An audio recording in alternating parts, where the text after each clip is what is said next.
മരണമെന്ന അവസാന ശത്രുവും നശിപ്പിക്കപ്പെട്ടു. അപ്പൊ മരണമെന്ന അവസാന ശത്രുവിനെ പോലും അവൻ തകർത്തു കീഴടക്കി. ഈശോ കീഴടക്കി, തന്റെ മരണത്താൽ തകർത്ത് കളഞ്ഞതാണ്. അതുകൊണ്ടാണല്ലോ യോഹന്നാൻസിൽ എഴുതുന്ന ഒരു കാര്യമുണ്ട്, ഈ മരണഭയത്തിൽ കഴിയുന്നവരെ സ്വന്തമാക്കാൻ വേണ്ടി അവൻ തന്റെ മരണത്താൽ അവൻ നമ്മെ സ്വന്തമാക്കിയെന്ന്. എബ്രായർക്കെഴുതിയ ലേഖനം 2:15.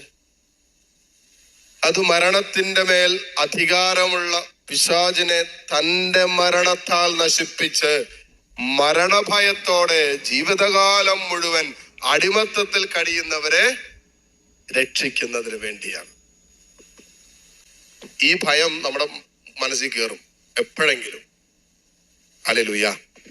ശ്രദ്ധിക്കണേ, എപ്പോഴെങ്കിലും ഈ ഭയം ഇപ്പൊ അതില്ലായിരിക്കും, കാരണം ഇപ്പൊ വേറെ കാര്യങ്ങളെ കുറിച്ചൊക്കെ ആലോചിച്ച് ചിന്തിച്ചൊക്കെ പോവാണ്.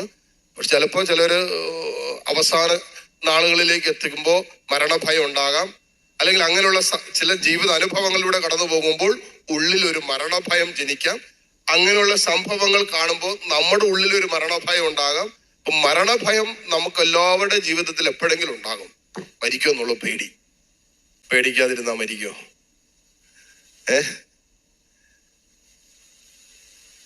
ഞാൻ ചോദിച്ചോട്ടെ, ഈ ഭയം വരും കേട്ടോ. ഈ ഭയം എപ്പോഴെങ്കിലും വരും. വെന്റിലേറ്ററിൽ കിടക്കുമ്പോഴെങ്കിലും ഈ പേടി ഉണ്ടാവും. എപ്പോഴെങ്കിലും ഈ ഭയം വരും. എന്താണ്? മരണഭയം.